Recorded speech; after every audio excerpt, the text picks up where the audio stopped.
top shelf cookie sniper hockey show. Spins and strikes like the winds that blow. A slap shot of rhythm, a flamenco flow. The top shelf cookie sniper hockey show.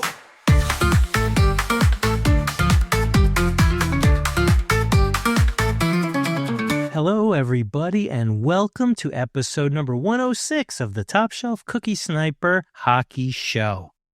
You know, every time I do that intro, I keep wanting to revert back to the old name. I'm not even going to say it because it's just going to keep messing me up when I have to keep saying, welcome to the Top Shelf Cookie Sniper Hockey Show. This is episode number 106, and we have a very special episode for you today. We are going to interview someone new to me, but you may know a person that they are associated with in the hobby.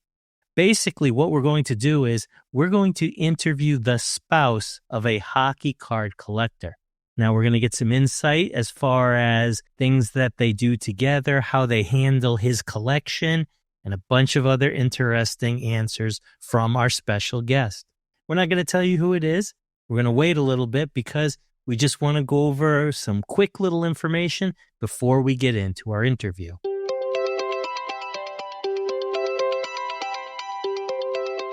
Real quickly, I just wanted to kind of talk about eBay and what they've been doing recently. Now, as of the recording of this, one of the things that eBay has released is that they really wanted to maybe introduce the extended auction time. What that means is if you place a bid towards the end of the auction, maybe when it's within a minute or something like that of ending, it will then re-up for another 30 seconds, 1 minute, giving more time for people to bid. I understand why they're trying to do this. They're trying to eliminate these snipe bids where someone comes in last second and just puts in a bid to take the item away. My overall thoughts on this are this. I don't really like it, and here's why. I feel like we're getting more into the idea of, hey, look, everybody gets a trophy, participant, all that stuff. You know what? In life, there's winners, there's losers. If you go to an auction house, I understand that. You put a bid up, you know, the auctioneer will sit there and go, going once, going twice, again, to give more time so they can have more bids. But eBay has done this forever. I'm of the mindset that if you really want something, pony up the money on your bid to make sure you get it, or take the chance of losing it. Win-lose situation, that's what I'm looking for. Now, I understand this is going to help other people, especially on higher end or higher priced items.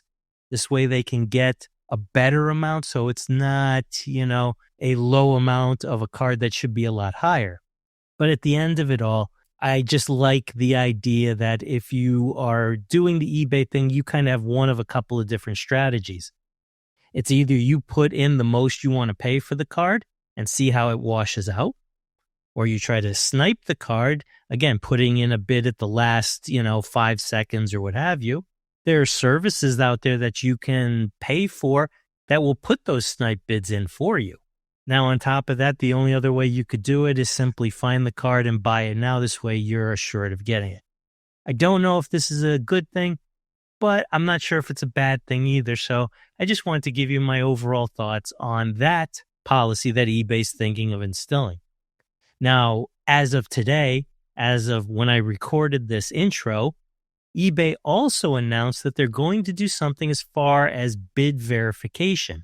What they're going to do is, if you put in a bid, they're going to send you a text or an email or something that's just saying, hey, is this you? Did you put this bid in? Making you go through a process. I like this. I think it's something that eBay's trying to protect and get out of their, system is they want real people bidding on real items and then paying for these items. So I think this is a good step that they're taking. We'll see what it looks like when it's finally rolled out, but this is what they released today in an announcement. I do think they have to address the buyer situation as far as, look, you should have a credit card on file when you make a bid, or I should say when you make a purchase. give them, I don't know, 24, 48 hours. Heck, give them 72 hours and say at the end of that 72 hours, we're going to put that payment through. Now, I know people can give faulty card information or accounts that don't have any money in them, but I would say if you're eBay, you allow it once, maybe you allow it twice. After the third time, they are gone. That's it. Cut them off and away they go. This way we can start getting rid of some of those people who just like to bid on cards and then never pay for them. I think that's something they need to do, as well as maybe they need to have more of a buyer type of rating. This way, so if someone makes me an offer for a card, I can look at their rating, and if it's a very low rating, well, I'm not going to accept their offer. I want to have confidence that the people that are bidding on my cards or wanting to make a deal on my cards are going to pay for them. I mean, what a novel idea, am I right? I applaud eBay as far as trying to make things better. I think they will eventually make things better. But again, I really want them to focus some more of their attention on the buyers off that platform, because that seems to be where the problems are. But that's my rant as far as eBay goes. And I don't want to take up any more of your time because I really want to get into our episode and our interview.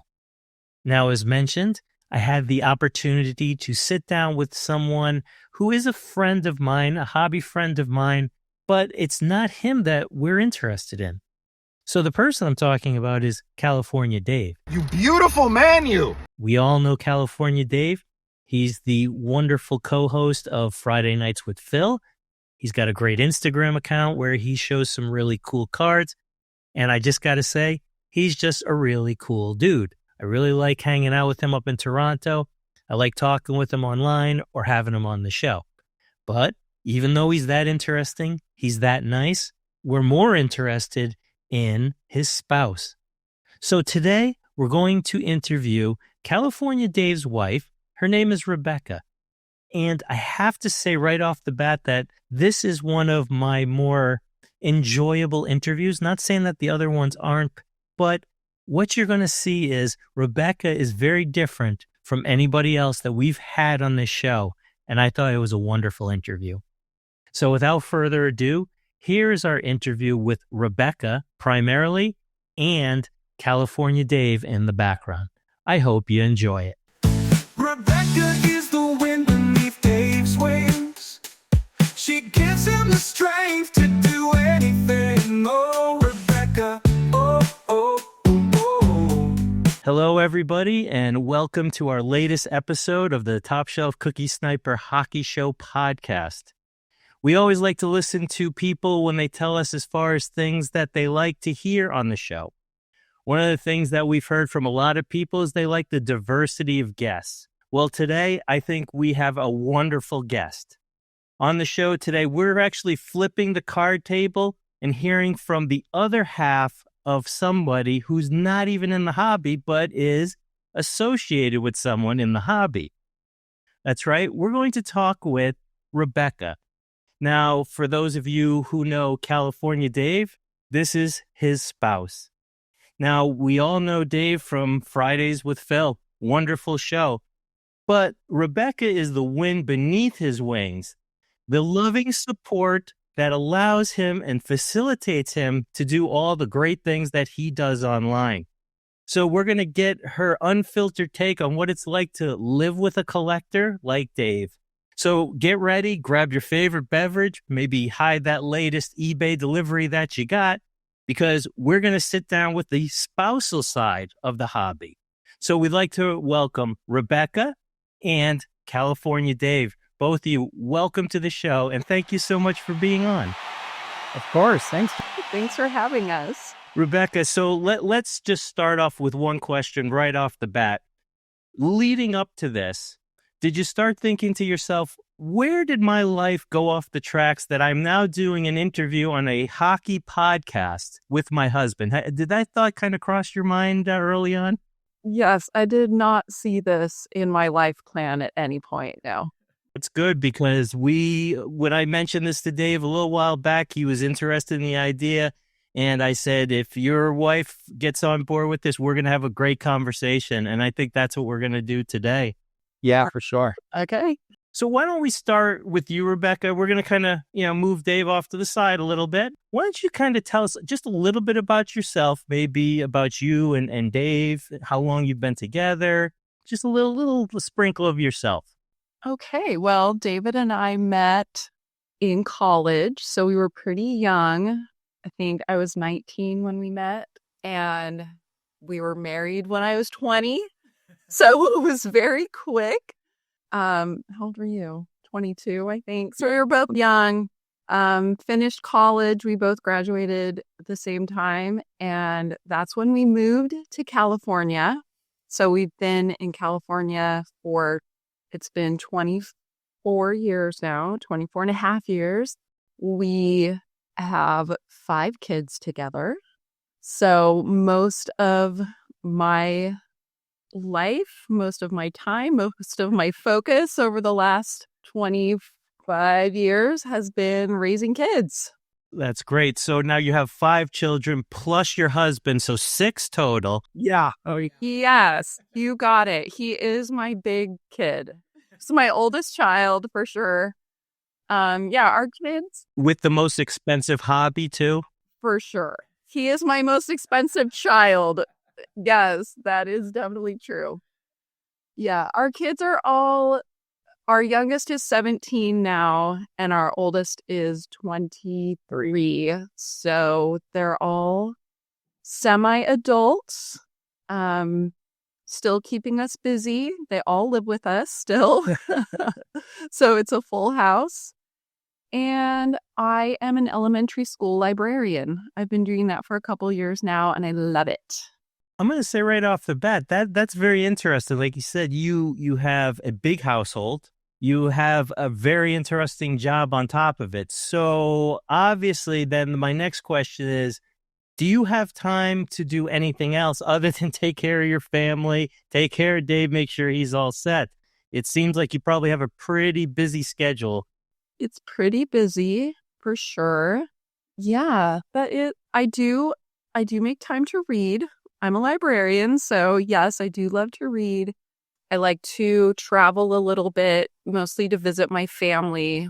My siblings and my parents all live not in California, so I do travel to see them. Yeah. If you want to find Rebecca, if she's not in the house taking care of kids or me, then she's in the backyard on her hammock reading a book. So that's the number one place to find her. That sounds like a very nice kind of perspective on life, in a hammock with a nice book, just sway into the wind. I love that.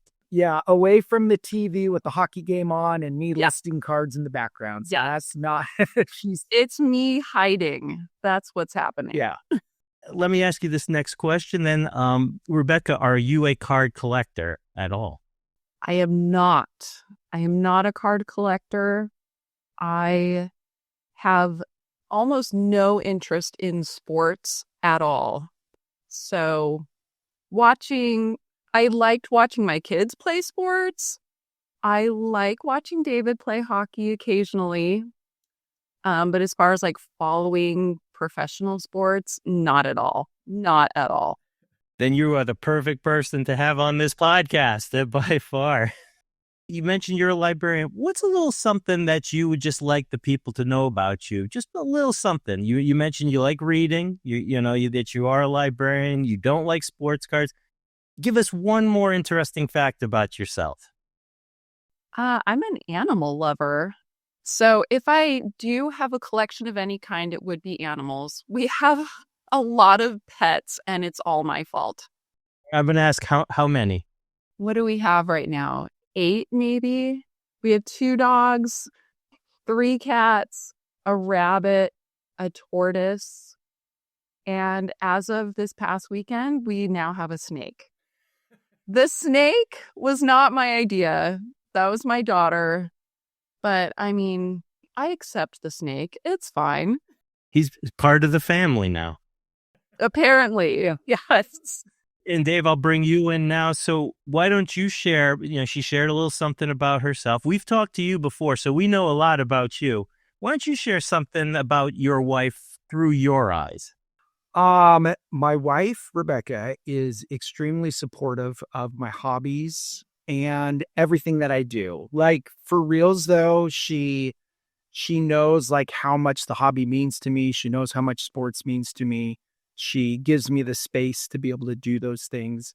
And even though a lot of times I try to talk to her and wrap her into the conversation, she does a very good job at pretending like she cares about the card purchase I bought or the thing that happened on Friday nights with Phil or whatever. And so she does a very good job at that. And I will say she has in one aspect gotten involved with the hobby because one of the things that she does do at her library, you want to say? Okay, yes. So David is a big card collector, so he accidentally collects a lot of base cards, which used to just kind of go in the trash, just big stacks of cards. So in this last school year, I had this idea that maybe my elementary school kids would like hockey cards just as like a bookmark. Might as well. So I started handing them out, and it's the biggest hit. The kids love it.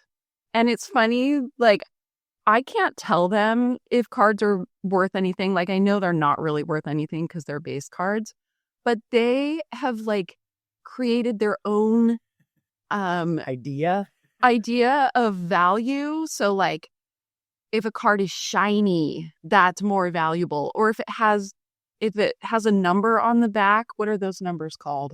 just the number of the card. And so for some reason I don't even know if it's a higher number, it's worth more. I don't know what the system is, but they'll grab the cards and just be like, oh, that's a good one. Or, oh, this one's rare. And I'm like, none of them are good or rare, but I'm happy that you are happy.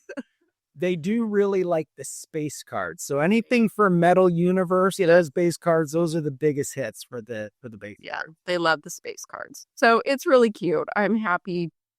I guess, look at me. I'm sharing the love of the hobby accidentally. Yes. You're actually helping a problem that we all have as collectors. We have no clue what to do with those things. I've got boxes of them behind me where eventually they end up in the trash usually. Yeah. Take them to a library. You know what? Now that you say that, I'm going to go do that because that is a really great idea. I'd never thought of, like you said, for a bookmark. That's a great idea. Yeah. All right. Well, let me know how that works out for you. I will definitely, because like you said, it's one of those things where I used to give them to local card shops or what have you, and they would do the same thing, just hand them out. But then they got to a point where it's like, well, we have too many. Yeah. So always looking for other avenues to do that. Now, Dave, do you ever sneak in maybe a nice little serial numbered card for the kids? You know, a nice one every so often. So that is a funny story. So I haven't snuck anything in, but I did find out that one of the students was a big LA Kings fan, and I don't know why, but I got a little soft spot for him, and I did go in and I bought him it was from Allure. It was a red rainbow Mikey Anderson sticker auto card. I mean, it was like $5, on eBay. And I got him that card, kind of secretive because we don't want to get the word out. I'm buying autographed cards for children. But Rebecca did give him that, and he was so thankful. He ended up actually giving me a Bailey, the mascot for the LA Kings. He gave me a Bailey bobblehead in return. So it was pretty fun to make that connection, and hopefully that started him in a journey. So that's the only thing that I've done that's been, more than base. But I have so many base cards that it's there's plenty of supply. Yeah. It was really cute because most of the kids, like I said, they have no idea what's going on. But this one, he's in 4th grade, and he would always ask me, do you have a Kings card? And then one time he asked me if any of them are signed. And I'm like, no, none of them are signed. And I told David about it, and he was like, oh, I can get to this. Yeah, so you have the connection for those kids. He's like kind of the underground connection to supply these kids with hockey cards. That's really great. I'll tell you, that's a great story as far as you not even being involved in the hobby, but just kind of spreading good cheer, good thoughts, good, just putting it out there. Like you said, it's not worth anything, but the reaction Yeah. on those kids' faces is probably worth its weight in gold to you. For me, yes. Let's move on from that to now the two of you. Well, let me start with you, Rebecca, as far as now being a spouse of a collector. What was your first recollection when it came to Dave's involvement with hockey cards? Do you recall maybe the first time when he kind of got into it, what your initial thoughts were, and then how they progressed? Okay. So when David was a kid, he collected baseball cards. So I've always known that was like a thing that he was into, but it wasn't like an active part of his life or our life at all until a few years ago. I don't know. I mean, I don't remember. He has told me since that I think it was just kind of on a whim. You just bought a box of cards like at Target, and he happened to get a box that had a really good card in it. It was a Kaprizov Young Guns card. Okay. Cool. Okay. So I don't know when it went from just kind of this funny thing that happened, and then he sort of bought a few more and got some good ones. I'm like, oh my gosh, you're kind of lucky. Like, you keep getting these good cards. To, I don't know when the tide changed from just this random little thing he was doing to that's all we talk about now. So no, I didn't see it coming, and I don't know how it happened. It just did. And here we are. When was that? That's pretty accurate. It was in 2020. So it was the 2020-21 product. So it would have probably been 2021 was. So about 4 years ago, I would say. It's been 4 years? Okay. So I don't even know. That's how we do it. We sneak it in. We kind of, we show you how excited we are. And then the next thing you know, there's a whole room full of them. Yeah. A whole room. Oh, yeah. Yeah. Speaking of that, what is your impression of his collection when you look at it from the outside? Well, David's collection is very precious. It's like he loves it very much. He looks at his cards every day. He's always listing cards and, I don't know, organizing them. It seems like he has to organize them every day. I don't know. Are they getting unorganized? I don't think they have time to get unorganized. To me, it's a big mystery because I'm not involved in it at all. So I don't know how much money he's spending, or I see what packages come in every day. A little box or an envelope comes to our house every day. Yeah, it's mostly just a mystery to me. It has taken over our bedroom. Because as I said before, we have a full house. We don't have an extra room that can be David's hockey card room. We used to, but a daughter moved back home. So he briefly had his own space, hockey card space, but now it's half of our bedroom. So yeah, it's a mix because I'm very happy for his joy. Like, he really is living his best life. It makes him so happy. He loves the people that he's met. He loves being on the podcast and just meeting people. So I am very happy about that. Then also it's a mystery to me. So it's both. I think that's an honest answer. I think my wife says the same thing. Very supportive. Doesn't understand. Like you said, the packages just keep coming in. A few go out, but more come in. Yes. I am happy that some go out. I'm like, okay. But I will say it used to be boxes and boxes and boxes of wax that were coming in. And now it's not near. The boxes that come in are very far and few in between. And so now mostly what I've done is, instead of opening a lot of product and building my collection from mysterious cards that are in packs, I've started to decide, well, it's way more cost efficient to just go out and buy the cards that you actually want for your collection. And so now it's actually for me personally, it's become more of a better financial decision to go out and buy the cards that I want. So as opposed to opening so much wax. And then the value that is within my collection is nice because, it's the value of the cards that I'm buying or whatever, as opposed to the wax where it's hard to make back, an ROI, if you will. Right? No one rips wax for an ROI, but by purchasing cards, then maybe I've spent more money on cards, but I actually have a collection that has some value to it as well. So That's what he tells me. we're just going to keep telling her, Jay, that all the time. That's it. There's a script out there, Rebecca, just so you know. Jay, We you're not all supposed to have it. tell her. We You're not- all, oops, I'm sorry. You haven't tell her about the script. I'll tell you, I know what the script is for the spouses of the collectors.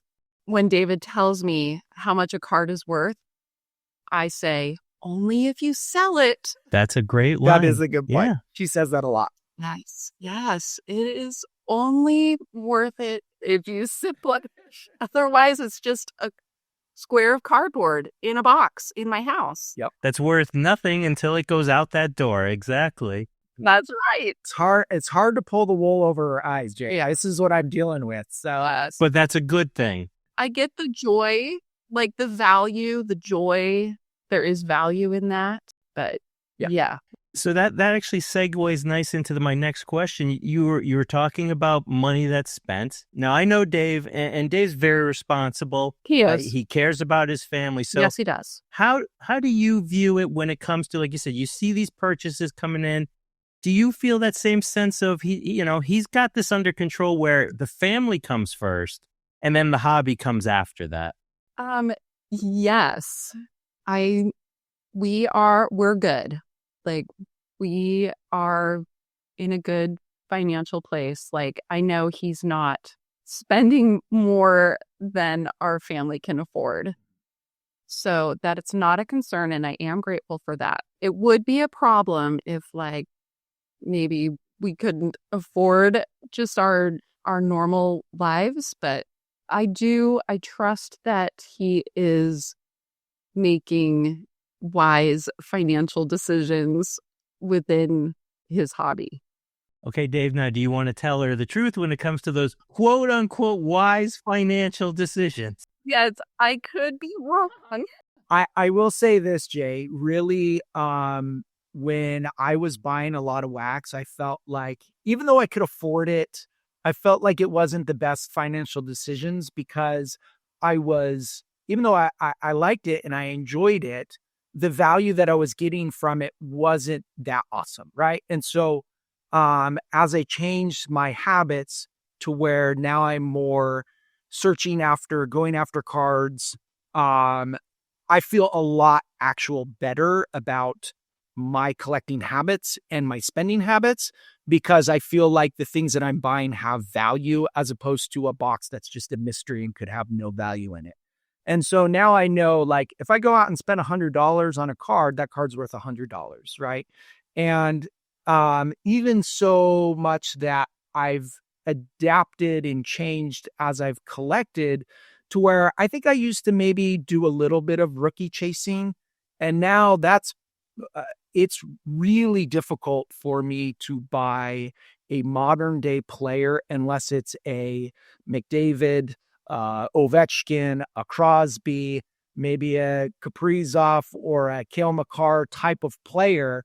Most of my collection and what I focus on buying are retired Hall of Fame players because I know that, as long as the hobby stays healthy, those cards still maintain value because, those are the cards where their performance is already done and written in stone and it's not going to change. And so that's more of what I focus my collection on. And so I'm very happy with my collection because now what I'm putting into my collection is actually cards I want to have in my collection as opposed to, oh, I pulled this really cool card, but I really don't care about this player or I really don't care about this set, even though it's a really cool card. And so I've changed that and flipped that to where now I'm specifically making purchases. And to be honest with you, I'm pretty frugal. on my bidding because pretty much everything I'm buying is bidding. And I'm always like, if I don't get it below comps, then it's okay. I don't need to worry about it. So I really do, when I purchase cards, I'm looking for that really great deal. And it's very rare that I'll pay for comps for a card. I was going to say that because I watch him, like he sets alarms. So it's like, oh, I'm looking at this card and he'll say, oh, I way under bid or whatever. I don't know what the right words are. And then it's like the clock is ticking and he's not like, oh, I'll just add another $50. He doesn't do that. He's just like, if it doesn't work out, then he lets it go. So I am grateful for that. I do appreciate that he does. He is trying to get a good deal. Yeah. Always searching for a good deal. So people will like send me cards all that, especially being like a Luke Robitaille collector. People are always sending me cards like, hey, I got this card in there. And I'm like, yeah, I really, the collection that I've collected, I've bought below comps or no more than comps. I'm not going to overpay for cards because there's so many amazing Luke Robitaille cards. If you're not going to give that to me for a decent deal, then I'm going to let it go and find something else that I like. So I do strive to do that because I know that is more financially responsible to do it that way. I think you've taken the same journey that a lot of us has. When we first came back, we're just chasing all the little shiny things that maybe pay off, maybe don't. It's like buying that stock in Joe's coffee shop because you think it's going to compete with Starbucks, but it doesn't. Instead, you save up your money and you buy Starbucks stock, you buy, Apple stock, because you know the value floor. You know where it is. You know if you put X amount in, it's going to at least return that to you and probably more so. And that's a good thing because we've met people who do the other end where they chase value. And we see where that leads them 90% of the time, unfortunately. Because you can hit that rookie card, or buy that rookie prospect that is really cost effective. And then he just ends up having an all-star, couple of seasons. And all of a sudden his values double, triple, quadruple in price. But 2 out of 100, that's going to happen. And so you invest in the Wayne Gretzky's and the Brett Hulls and the Bobby Orrs and all those guys, and you already know it's not going to skyrocket, but it's going to retain value and grow gradually over time. That's a great strategy. Rebecca, so from an outsider giving you some peace of mind, he's doing the right thing. Okay. Thank you, Jay. Thank you. I told Jay to say that to you. Have you ever found his cards in weird places in the house and wondered how they got there? No, he's very organized. He has his different piles. He does have a few little piles, but they're on his desk. And then everything is organized in boxes and a safe. Yeah. And he has little tabs. So I think by series and year. So no, he's an organized collector. Now, is the rest of his life as organized as his collection? Yeah, he's not a slobby guy. I run a tight ship, Jay. We've heard the rumors because, as you know, when he does go to Toronto, he stays in a house with a bunch of other guys like us. And we've heard the rumors as far as he is that guy in that house. But who better to back it up than his spouse? So we appreciate you verifying that for us. Let me move on then. My wife actually had a couple of questions for you. So these are 2 questions my wife wanted me to ask you. The first one was, have you ever been as excited over a card as Dave was when he got it? Absolutely not. Not even close. No. Have I ever jumped up and down and screamed and check it out, made the house wonder if I was being murdered? No. No, but David has. But you did open a pack of Tim Hortons, and what did you pull out of the Tim Hortons pack? Do you remember? I brought it back from the expo one year. I hope it was a donut, but I don't remember. She does really want to pull a donut redemption card. do. So every time I come back from the expo, I have about 5 to 10 packs, just for the hopes of pulling a coffee or a donut redemption card. I don't remember. I don't know what you're. It was the Timbits card. Do you remember? I don't even remember what that is. So obviously not.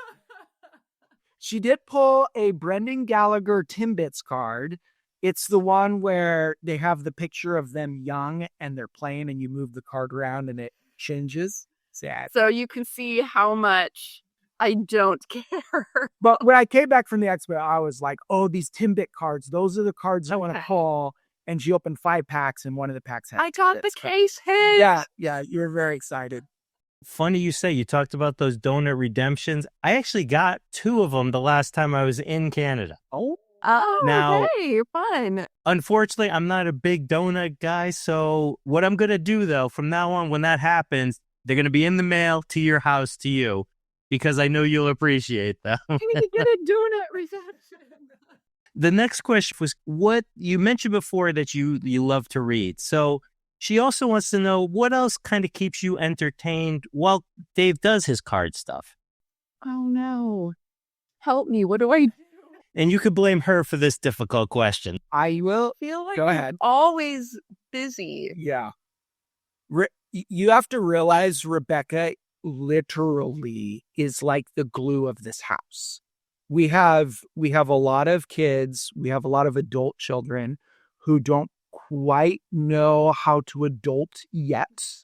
And it's an ongoing process. But if Rebecca is out of town or if Rebecca is out of the house, the number one question I get isn't, Dad, can you help me with something? It's, Dad, where's Mom? Dad, when is Mom going to be home? And so Rebecca needs to specifically take time to enjoy something like reading on her hammock by herself because she spends a very good portion of her time cleaning the house, doing dishes, driving kids around who are trying to get their, who have their permit, who are trying to get their license, helping the kids with their insurance and all their stuff and their car stuff and, everything. She really does she is like the go-to for everything. And I'm just like off in my corner, like, hey, I got to list some cards real quick, you guys, I'll get back to you in a moment. So she really does just take care of everybody. And she is the go-to in our family. So, So what do I do for fun? I mean, Was that the actual question? I mean, you do read. I mean, you do a lot of reading, and reading is something that you really I enjoy like to do. going on walks. I love riding my bike. Mm-hmm. You love going and visiting your family. So we send you on a plane Yeah. like every couple of months and send you to your family so you can go spend some time with your sisters and your nieces and nephews. Yeah. I don't want it to sound like I'm just taking care of the kids in the house all the time because I do actually have a lot of free time to myself just because my kids are older now. But I do have to there's not a lot of space in my house, so I do have to find my own space. Like I said before, I kind of have to hide from my family to get my own place. So that's why the hammock is good, or I sit on the porch a lot, or I go for walks. You like I do like to be alone. Oh, you really I like love puzzles. puzzles. Yeah. Thank you. Yes. Her elderly friend who lives across the street from us, Donna. How old is Donna? Hi, Donna. I think she's 75. And Rebecca's her best friend.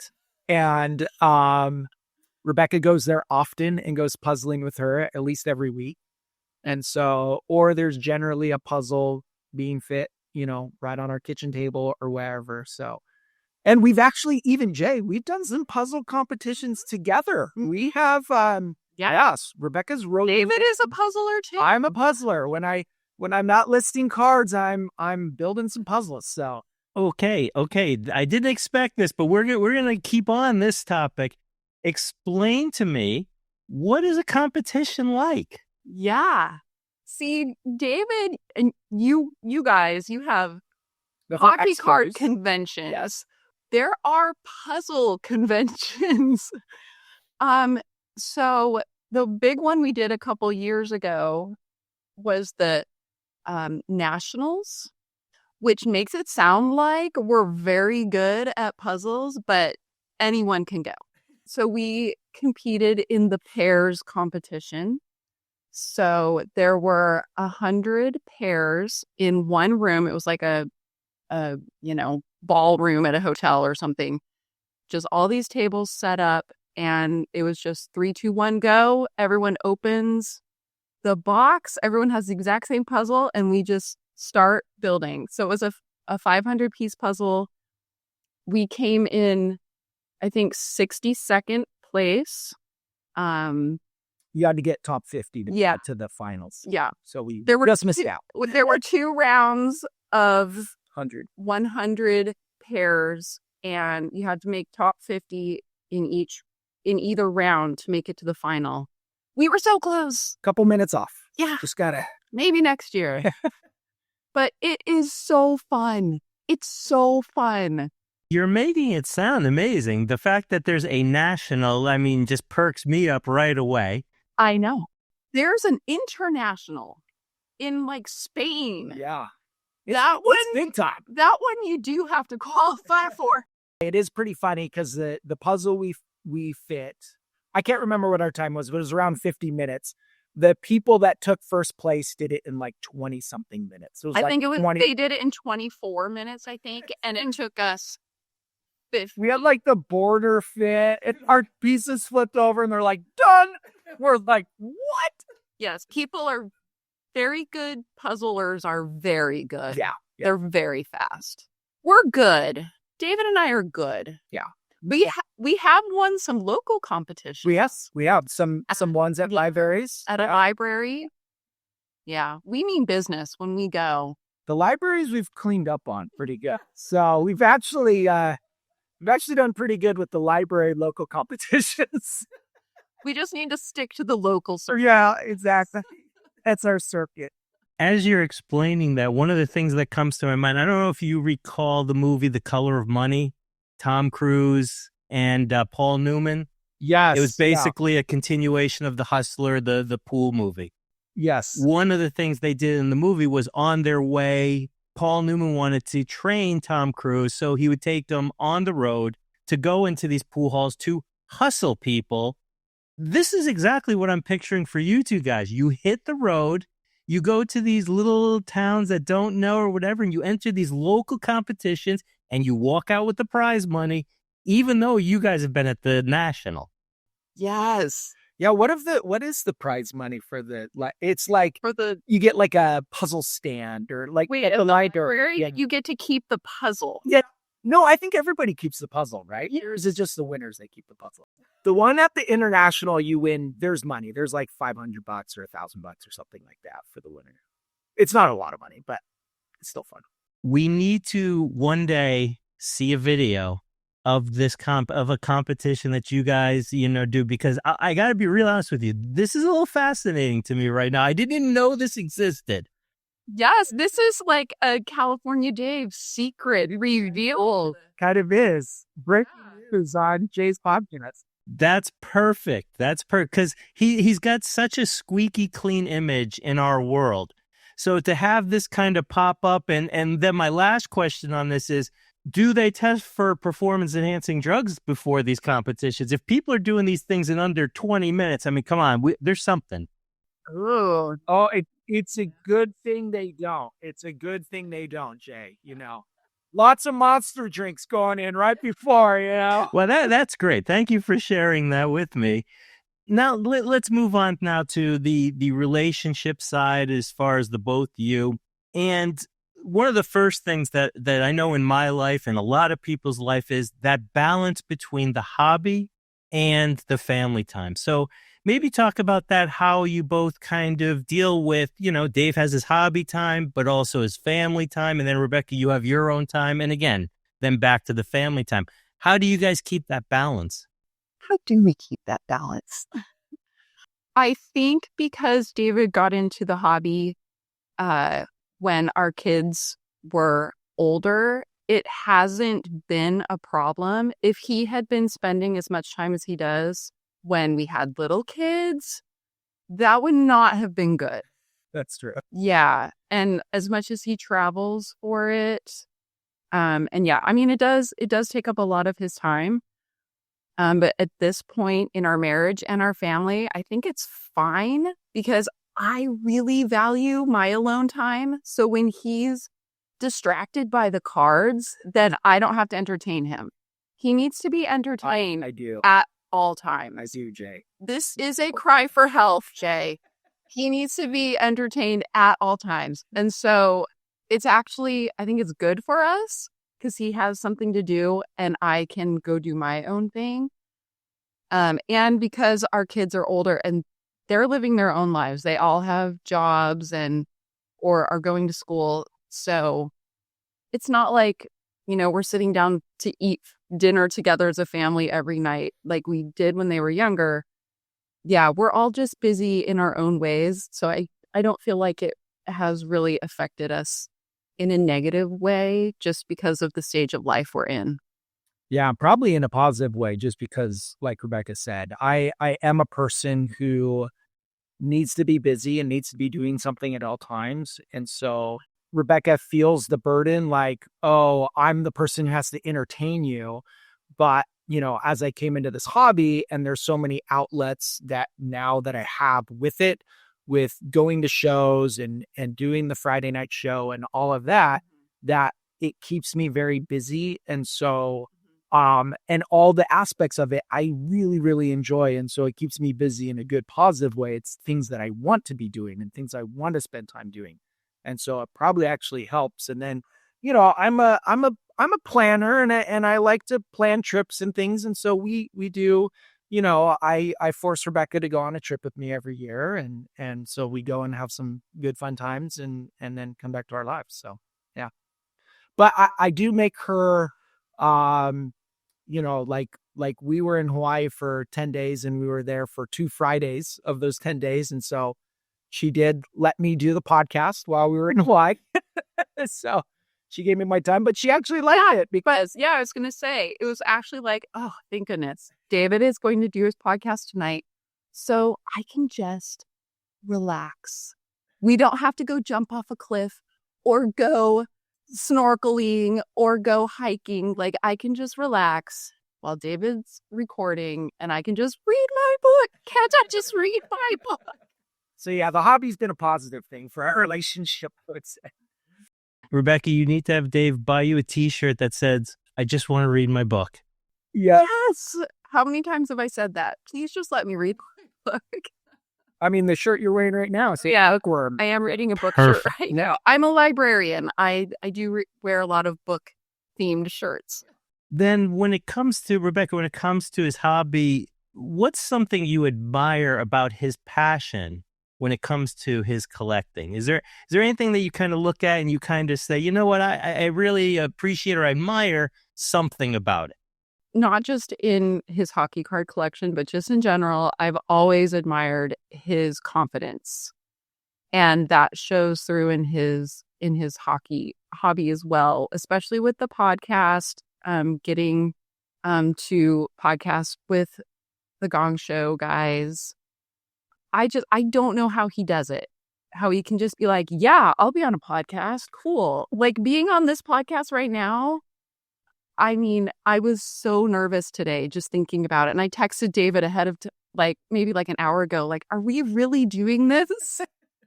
Like, is this really happening? I'm so nervous. But he doesn't get nervous about things like that. And going to the shows, what are they called? The convention expos, going to the expos and just meeting people. Like, I know he's going to have a great time just talking to everybody. He's just so confident and he's really just able to talk to anyone and make friends with anyone. And those are things that I am not good at.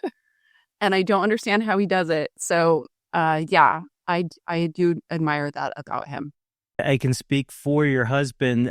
He is that personable person because I'm a pretty difficult person to let in. I don't let a lot of people into my life. He's one of the easiest people that I have. Yeah. From the first time I met him to when he's come on the show. And I totally understand, like you said, he when he was invited on that show, I said to myself, that was a perfect fit. He's got a great personality for it. He's got a very good demeanor. He's very good conversationally. So I thought it was a perfect fit for him all day long. So I appreciate what you're saying, and I can understand exactly when it comes to him and the type of person he is. All those things you said about him, I think fit to a T. Dave, let's now turn the table. Why don't you tell us something that you admire about your wife as far as maybe how she deals with your hobby and just how she, again, makes your life better? I've mentioned it before. Rebecca is really supportive in the things that I have passion for. She's never once like, hey, what are you doing? And why are you doing this? And, why aren't we taking more money and putting it into savings or something like that? She knows like this is a passion that I have. She's been so supportive of the show and all of these ventures and leaving town and going places and doing things and playing hockey 2 nights a week. Like she's been very encouraging. It's never been, hey, why are you gone all the time? Hey, why are you not paying attention to me? She really has been very supportive of all my hobbies and my adventuring and all that stuff. I've maybe tricked her a little bit into adventuring with me in some aspects and trying to get her on board. But she really has been so supportive of me in my hobbies that's what I most appreciate, because it's nice to know that I have, a great support and a person who also, she's not afraid to correct me if I say something wrong or do something in a way that she doesn't like or whatever. And I actually really appreciate that about her, because I think she makes me a better person and she makes me strive to want to become a better person because of her. So, Rebecca, we have it on tape, so we can never take that back. So what we've learned so far is between the two of you as a couple, you're financially responsible when it comes to cards. Rebecca, you respect his space. You guys have a nice balance, it seems like, just in this brief conversation. And that's something that I like to put out there, especially in this podcast when it comes to cards, is you need to have that balance in your life, because if not, it's going to tip to one side to where now family's going to start to kind of suffer a little bit, or financially. And that's not what this is about. This is a kid's hobby that the adults have taken over. So when we do it, we start acting like kids. But the idea is like you guys are doing. You have a nice relationship, one you communicate about everything about. And again, you give each other space, but also want to be together and spend a lot of time together on top of that. I think that's something that really needs to go out there, and a lot more people need to find that balance in their lives. Enough of the emotional stuff. Now we're going to have a little fun. We're going to play the match game. So what we're going to do here is I have 4 questions, and I'm going to ask them. And Rebecca, so you'll hear the question.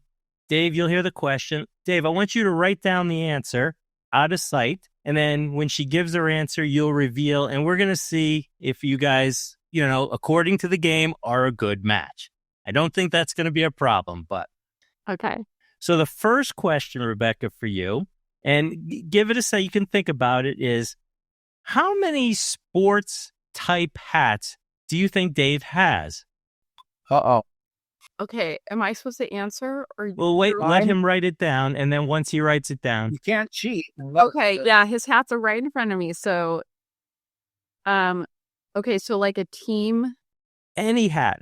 He has a wonderful collection of hats, I've noticed. So I'm curious if you maybe have an idea of how many he has in his collection.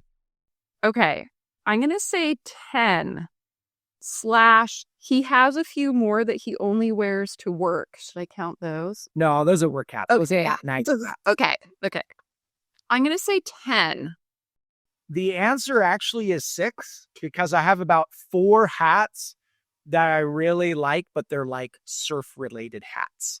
So I have 6 very specific sports hats, and then like 4 more that are like surf related. Yeah. Isn't surfing a sport? I guess so. Actually, I guess you're right. It was 10. I didn't even know the answer. to the question right. All right. Well, Rebecca wins. Okay. It's 10. 10. Nailed it. 10? Second. Yeah, I guess you're right. Yeah. Yeah. 1, Yep. 2, 3, 4, 5, 6. 9 and a half, one in 9. Yeah. So there's 10. All right. Yep, That's a it's good one. exactly That's a 10. good one. We Look at that. started off well.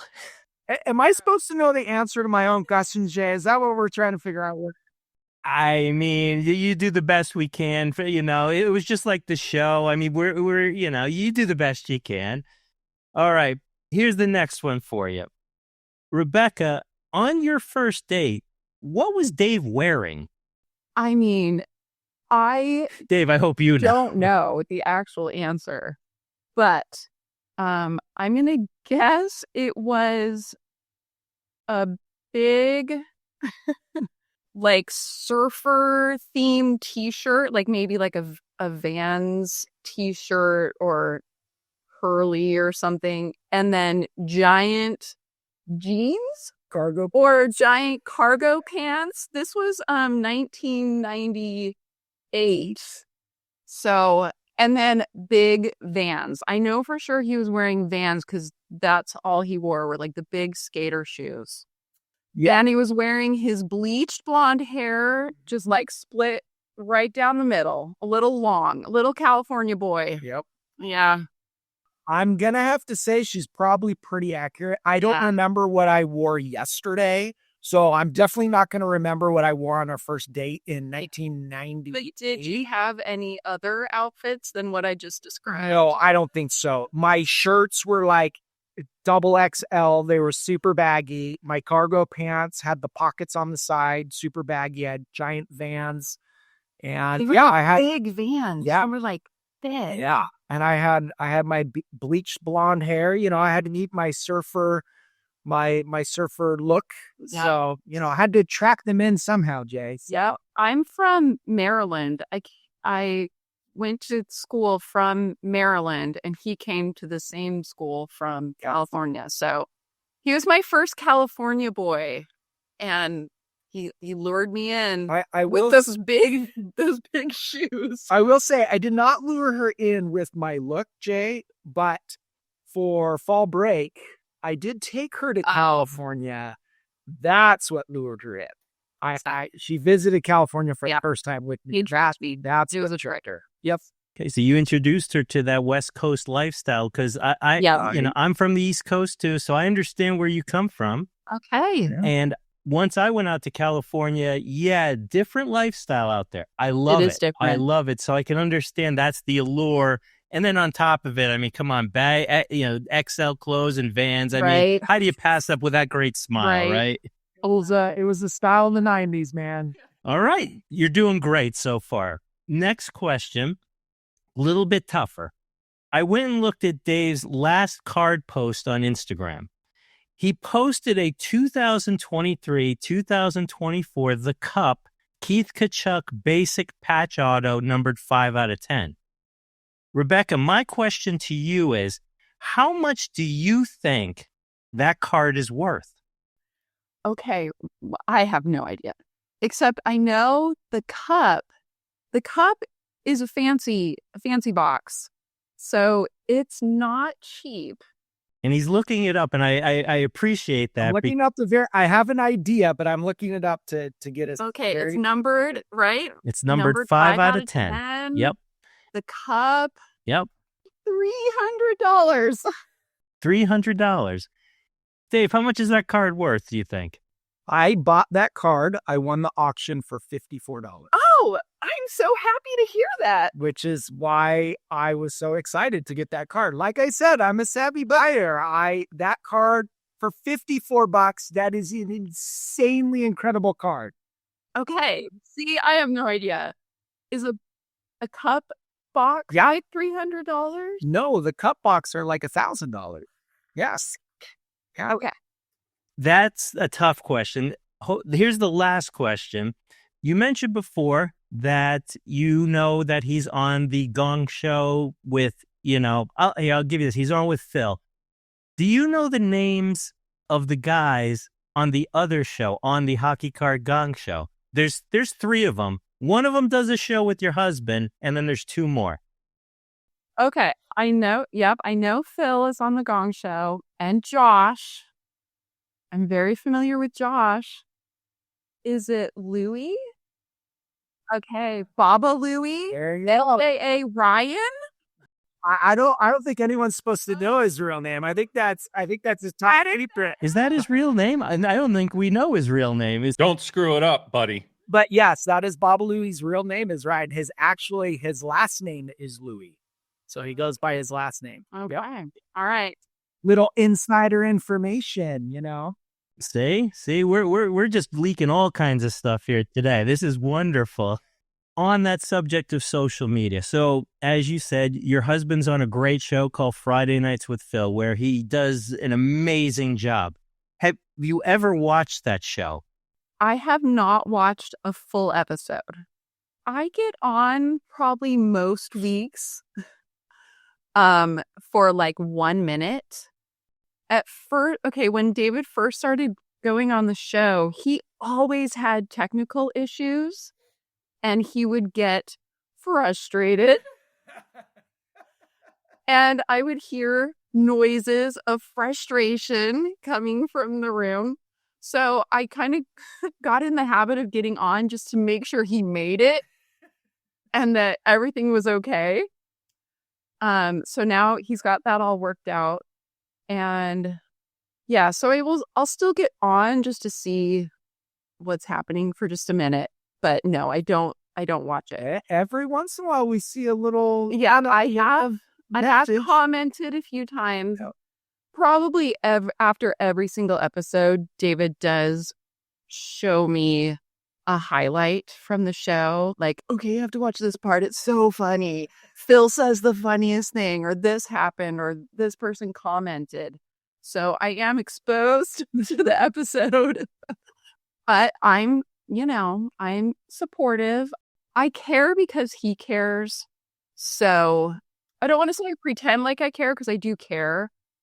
I put on my cheerleader face, like, okay, yeah, oh my gosh, that was so funny. I'm glad to hear that. And I'm going to tell you why, because I'm in that same predicament, hosting my own podcast for, over 100 episodes. One day I asked my wife, like I said, she was on episode 100. I said, leading up to it, I said, how many of my episodes have you listened to? So out of 100 episodes, the answer was 1. And she didn't listen to the whole thing. And I do the same thing. I talk to her about my experiences and all that, and I get the same cheerleader effect. Yeah, that's great for you and all that. The support is wonderful. Even though I know it's not real, it's wonderful. Yeah, it's real. The support is real. It's not my topic. It's just not.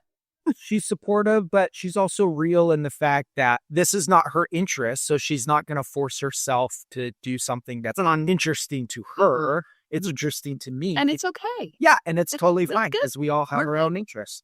She went with me to my very first expo in Toronto, but she didn't go to the expo. He went to the hotel and enjoyed laying in bed and reading her book. And then when I get back from the expo, walking around all day, we'd go get dinner, or we went, to the Hockey Hall of Fame, or we went and saw Niagara Falls. So we did things together, but she didn't go to the expo because she didn't have any interest in that. But she did come with me. So that was supportive of my first expo, and we got to enjoy that together and separate. We did the same thing. It wasn't first. My wife came to the second one. She came one day for the morning and literally said, this is the most boring thing I've ever been to. She understands the excitement for all of us and the grandioseness of it, but then she experienced exactly what you did. She went into Toronto. She experienced the culture, had some nice dinners, like you said, enjoyed the hotel. So I totally understand it, because when Dave and I walk into there, we are like kids in a candy store, but I can understand someone who has no interest in that going, what in the world am I looking at here? A bunch of grown men running around in sports outfits, spending way too much money on little pieces of cardboard. Exactly. You get it, Jay. I need to be friends with your wife. It's funny. She's going to listen to this because she mentioned that this is something she's interested in. It's not a card thing. Like we said, it's a relationship thing. So she's definitely going to listen to this. And I'm sure at some point you guys are going to, meet up and you guys are peas in a pod. I'm telling you. What is her name? Jennifer. Hi, Jennifer. I get you. Now, on the same lines of the show that he's on, you mentioned that have you actually talked or met Phil? I have not met him in real life, but I have talked to him on the phone here and there. Or through the camera or whatever before recording. Yeah, like if they're setting up, I'll be like, "Hi, Phil." What's your impressions of him from the outside? What do you think of Phil? So much energy, just so excited, so happy, creative and passionate. So all things that I would also say about David, but maybe like on steroids. Yeah, that's exactly what it is. He's just one of those guys. He's passionate about it, and that filter sometimes doesn't click in when it needs to. But you know what? He speaks his mind. He'll stand by it. But he is one of the most honest and lovable persons, again, that I've met, even with that big personality. I know why David and Phil get along so well. Yeah, it's like you said, the two of them, I totally understand. Like they're at different ends of the spectrum as far as personalities go, but somehow they meet in the middle and they create magic. Yeah, it is good. Now, Dave, I'm going to shift to you a little bit. You recently just did an episode last week where you were the host. Yes, that is true. I want to say right off the bat, you did an amazing job for the whole show. I listened to it. And I really enjoyed it. It was a nice change of pace. It was a little bit different structure than what you guys do. Thanks, Dave. But I do want you to talk about the most amazing piece, segment, I guess you could say, that I've ever seen in my life. And I know you know what I'm talking about. So why don't you inform the people out there about the greatest segment on Friday Nights with Phil that has ever happened? So we are... So Phil called me that morning and he had some issues that came up, some family things that came up that he wasn't going to be able to do the show. So he asked me if I was okay doing the show by myself. And I said, of course, anytime you can't do it, I will run things. I don't know how many people will actually watch the show, not having Crazy Phil on, but I'm more than happy to just run the show for you if you can't do it. So we'll just say I had this idea of if Phil couldn't come on, that maybe we needed to have a Phil-like person come on. So I had someone very in particular in mind. And the identity of this person, it's been kind of fun. We've been kind of keeping the secret. I know a lot of people have been asking who this person is. And part of the fun of it is nobody really knows who this person is, but this person came on, his stage name was Phil-ish. And so Phil-ish came on as a guest and he did a lot of Phil-like things. We talked and it was, there's really no way that I can explain the bit that happened. You'll just have to go on to last Friday Nights with Phil show and watch. It's in the first 15 minutes. Everywhere from how he comes in to what happens and his mannerisms, he knocked it out of the park. And even down to how he exits the stream, everything about it was amazing. I was a little nervous about it, to be honest, because I didn't know how it was going to hit with anyone. But apparently it was a huge success. Everyone really liked the bit. Josh called me right after we were done recording. He said it was one of the greatest things he's seen. And we'll just say that the character of Phil-ish will be making some more appearances in the future because apparently people have requested to have some more Phil-ish in their life. And so I'm sure we will have something where Phil and Phil-ish are together, and that would be amazing. So there are some plans and things being worked into the future. So a little teaser, but there will be more Phil-ish coming on. Suck it, Trebek! I don't know if the internet could handle that.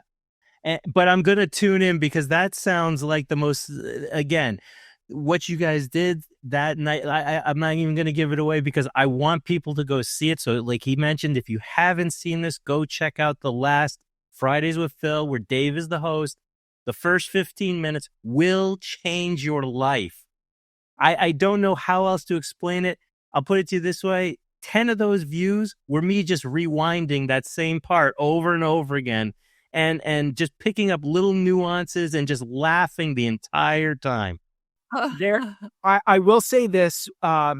We talked very extensively about Phil's character, and this person went and watched a lot of Phil's videos down to some very minute, I don't know, is that the right word? Like details. I mean, even to the fact of how Phil gets a card out of a top loader. If you watch Philish take a card out of a top loader, he does it the exact same way Phil does. So we tried to nail this character and get all the very intricate parts of his character down. And I thought he did an amazing job. Phil had nothing but amazing things to say after it. I talked to him the next morning. He was dying, completely dying, had nothing but love and respect for the bit that we did, kind of a tribute to him because, Phil, there's a reason why the show is called Friday Nights with Phil. It's not called Friday Nights with Phil and California Dave. It's called Friday Nights with Phil. And I am totally okay with it because it is Phil's show. He is the star of that show. I'm just his sidekick that tries to push him into his crazy. And that's my role of the show. And we have a really good give and take. But it was just a really good tribute to an amazing person. Glad it hit well. Don't sell yourself short, even though he is that, kind of talent on the, we'll call it the crazed side, as far as the brash side. Your stableness and your calm demeanor and your sense of humor balances that show out very nicely. So don't sell yourself short. I'm glad to hear. Thanks, Dave. Rebecca, Dave, we've gotten to the end. We've learned a little bit about you, Rebecca, the fact that you are not a sports fan, you're not a collector, but you have some very interesting hobbies in your life. We learned about your guys' relationship a little bit and how wonderfully it works for the both of you. And it's a good example for a lot of people out there. And then we touched on how much you don't listen to your husband's podcast. And that's okay because, again, space is always a good thing. So before we get into this last rapid fire section, Rebecca, I'll just put it out there. Is there anything you want to kind of leave us with? You want to promote, just nice thought, anything you want.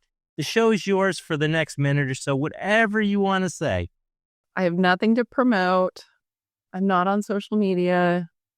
Edit this out because I have nothing. But that's a perfect answer. That's a great answer because you know why? We get people on here all the time that promote a whole bunch of stuff. So it's refreshing to have just a real person on here who just wanted to have a conversation. Yeah, I'm just a person. That's it. I'm good with that. That's good enough for us, right? Yes. All right. Well, Rebecca, what we're going to do is we're going to end the show with what we call rapid fire, which is something we do with everybody. Okay. And the way it works is I'm going to ask you 10 questions. Now, typically they're card questions or sports questions mixed in with other questions, but we altered it for you because we didn't want to, give you questions that you would have difficulties answering. But the idea is this: I'll ask you the question. You give me the first answer that comes to your mind. It can be as short or as long as you want it to be. This is your segment. So if you're ready. Okay, I'm ready. Question number 1. If you had to describe the hobby that your husband is involved in one word based off of your perception from the outside, what would that one word be? I'm having a hard time coming up with one word. You'll edit out like this really long pause, right? Maybe. This is good stuff. One word to describe your hobby. I just keep thinking of, I don't think I can do it in one word. It's collecting pictures of men in costumes on cardboard squares. That's an accurate description. That's perfect. Great answer. Great answer. I promise you that was probably the toughest one on here. So, all right. Question number 2. What color best represents your personality? Turquoise. Let's go with question number 3. What fictional character do you relate the most to? I wish I knew my answer. Apparently I'm not good at rapid fire questions. I would like to have the right answer ready to go. Okay. I will just say a character that I love, Laura Ingalls Wilder from Little House on the Prairie. I love her, so we'll go with that. That's a great answer. I love that answer. Okay, question number 4. Do you consider a Pop-Tart a pastry ravioli? I do not. What would you consider it? A smushed donut. I like that answer. All right. Question, I think we're on number 5. What's your favorite band or musician that you're listening to right now? Oh, my favorite band musician of all time is the Dave Matthews Band. I think I've heard that answer before Yeah. on Love- this segment. Love him. Yep. Big fans of Dave Matthews. Oh, you said the same thing. Mhm. Oh, Yep. okay. Yep. Well, that's definitely my doing. Yeah. Yeah. I introduced him to Dave Matthews. And what's your go-to song right now, would you say, from him? My favorite of his songs is Samurai Cop. So that's my current favorite for sure. That's a good one. All right. Question number 6. Who's your celebrity crush? Quick answer is Brad Pitt. I mean, he's beautiful. I'll also. Crest. Oh, really? Okay. Brad Pitt, yeah. I also really like the Ryans. Ryan Reynolds. Ryan Reynolds and Ryan Gosling. So You hit Ryan Gosling is mine, so you kind of covered Okay. everybody's base here today. That's perfect. Perfect. All right, we'll move on to question number 7. Would you rather have a rewind button in your life or a mute button to use on other people? Oh, I think she wants both. how many times can I rewind? Am I just rewinding to like one thing? You can rewind back, let's say 1 hour. 1 hour? Oh, that is unhelpful. I will mute, please. Mute's a good one. I know there's a lot of people out there. I would love to mute too. So yes, that's a great answer. I think you'd be muting me, Jay. I think that's that button would be used on me like full time. So You know what? I don't believe that. I really, after watching you two for the last hour, I think you guys, like you said, you guys have a wonderful relationship, and I think she loves everything you say. We sure do. We have a good relationship, but I would definitely mute David. Okay, perfect. On the lines of that same question, then, Rebecca, I want you to imagine now Dave has gone away to Toronto. So now, and the kids are now out of the house. You have the house for the next 3 days by yourself. Tell us, what is your dream scenario that you want to accomplish while you have an empty house? Oh my gosh. Well, first of all, I'm going to wake up when I wake up instead of when David wakes up. So that's going to be good. I'll drink my tea. I will enjoy that it's so quiet. And I will go on one adventure that is it's not far away. It's in the same town that I'm already in. I don't want to leave my town. I'll probably go on a hike or find a river or a stream. Yeah. And I'll probably write and read by the water. And then when I go back home, no one is there. I'll eat a bowl of cereal and just go to bed when I want to.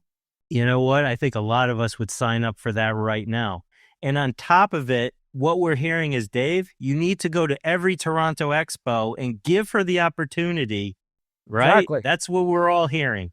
I still need to get rid of all of the kids, and then all my dreams can come true. Fortunately, I'm not the only problem in her life. There's a bunch of other ones. And so me leaving, I have to take all of them with me. So let me ask you a bonus question just before we finish up. We still have 2 more to go. You mentioned cereal. Okay, what's your go-to cereal then when you're in your house? Something very boring, Cheerios or cornflakes. Just very, very boring. She likes Hey, bland. heart healthy, that's a good thing. That's nothing wrong with that. Question number 9. What advice would you give to other spouses who they are entering into this sports card collecting world? As a spouse who has one, what advice would you give to them? Well, okay. My advice would be financial, which I think is interesting because we haven't really had a conversation about it. Because we are in a good financial situation, so it's not like a big concern. And we don't have little kids. If it was someone with little kids, I would say, like, talk with each other, set a budget for the hockey card spender, so that it does not affect your finances and create like resentment, perhaps. I think that's great advice. Like you said, it's very practical, and you'd be surprised how many people maybe don't have that. I've talked to a few where that has been a moment of kind of discontent between them because of the fact that, somebody's going a little overboard. So that's very good advice. Maybe we'll have to take my advice and have that conversation. I'm sorry, Dave. I didn't mean it to go down this road, but Sorry, I tried to think of something else, but I think that's what needs to happen. And I agree with Rebecca. I mean, I think you need to, as a couple, if you're in a relationship, then there needs to be openness about that and understanding. So I think it's actually a very good idea. Check back with us next week. we'll get the update on the next Friday. The good thing is at least you had an example with the card we used that, he is responsible financially. Like you said, you heard the big word, the cup, and you're thinking, but, he is coming across as a very responsible adult. And you don't find many of those. We're all little kids wanting the little shiny things. But last question. If an owl hosted a podcast, first, what would the owl talk about on his podcast? And what would be the name of the podcast? Okay. Oh my gosh. Okay, well, what came to my mind first for what it would be called is Owl Pellets. So that's what it's called. What are they talking about? Owls talk about I don't know, small creatures, mice, catching creatures of the night. I like Owl Pellets. Tune in. It's going to be great. Tell me, that should be a podcast. Dave, what would be the name of your owl podcast? Who. That would be the name. That is what's in my mind. Who. That makes sense. Okay. I wrote down one myself. I'll share it with you. I thought Hooties. Yeah. Okay. Yeah. Rebecca, you survived rapid fire. Did it. You survived the podcast interview, which again, I know you're questioning why in the world am I on this podcast? But you know what? What we've learned, and something that Dave has known for many years, you're a very nice, smart human being that we enjoyed talking with. We appreciated your insights as to the world of Dave. It's something not many people get to see, that little insider information. So we really appreciate it. And I'll ask you, was it as bad as you thought? No, it wasn't. I had a good time. Yeah. You asked great questions and it was fun to kind of play off of David. And yeah, I had a good time. I was really, really nervous at the beginning, but it was okay. It didn't show. It didn't show. You had some, like I said, some really great answers to the questions we had. Granted, some of them were a little tougher than others, but you did a wonderful job. And now we get a really good insight as to why Dave is like he is. Because as we said, you are the wind beneath his wings that That's allows right. him to do what he does. So, Rebecca, we want to thank you so much for coming on the podcast. Dave, as always, we love having you on the podcast. Having you on together was just double the entertainment value. And I really enjoy talking to the both of you. And I hope you guys had a good time too. Great time. Thank you, Jay. Appreciate it. Thank you. All right, guys. Well, you heard it. This was our interview with Rebecca and Dave. And if you want, you definitely need to check out Dave on Friday with Phil, which is on the Hockey Gong Show platform. On top of that, if you want to help out Rebecca, you know what you could do? Bring your hockey cards to your local library so that they can pass them out to kids out there.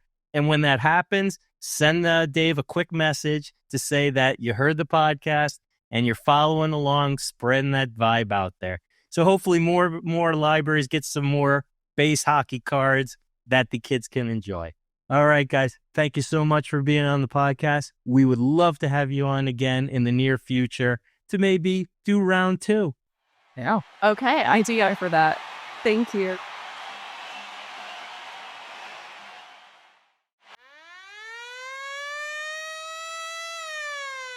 And there it is. There is our interview with Rebecca, California Dave's spouse. And I just have to say it. I think she was wonderful. I think she's a person that told us exactly what she felt. She was very honest, very intelligent, and very funny. I can say that she was one of my most enjoyable interviews that I've done. And I look forward to maybe doing something down the road with the two of them again because it was just so much fun. It can not only happen once. On behalf of the podcast and myself, I want to thank Rebecca so much for coming on the show. As you heard, she was very nervous about doing it, but she did it anyway because it was important to her husband, and I'm sure that he conveyed it was important to me, and she did a wonderful job. I like talking to people outside of the hobby to get their perspective on what the hobby looks like as far as what we deal with daily. But what's it like? What do they see when the craziness that goes on that we think is normal happens? I think she did a really good job explaining that. But what did you think? Should I have more people like that on to interview them? Maybe people who aren't in the hockey card space? You know what? You don't even have to get back to me. We're going to start doing that. Now, I have some great interviews lined up with people, as well as a new little wrinkle that I'm going to throw in, that I'm going to start having co-hosts. They'll do an episode with me where they'll present or get some kind of topic ready, and it'll be all them. I'll just contribute to it, but we'll be on the show together. So a lot of great things coming down the road on the podcast, so you definitely need to be tuned in. If you already follow us and like us and chat with us, hey, that's great. Keep doing that because we appreciate you. But if you're new to the podcast, you should definitely give us a follow, give us a like, a subscribe, whatever the case may be, whether it's on Spotify or on Apple Podcasts or now on Amazon Music, as well as YouTube. You can find us on a number of various podcast platforms. You may want to click the reminder button or the button that tells you when a new episode is released because, especially during the summer, we're not doing weekly podcasts. We're actually looking more to have an enjoyable summer, so we're letting a little bit more time go in between these podcasts. But this way, if you click that little buzzer, you know when a new one's dropped. So with nothing else to add, I want to thank each and every person for tuning in and listening to episode number 106 of the Top Shelf Cookie Sniper Hockey Show. Look forward to our next episode coming up very soon, and hopefully you are too. This has been the Top Shelf Cookie Sniper Hockey Show podcast, and we thank you for tuning in, and we will see you soon. The boots, lace the game, lace the night, spin the stick like a blade, take flight, the crowd roars loud like 1,000 drums. Every move a spark, every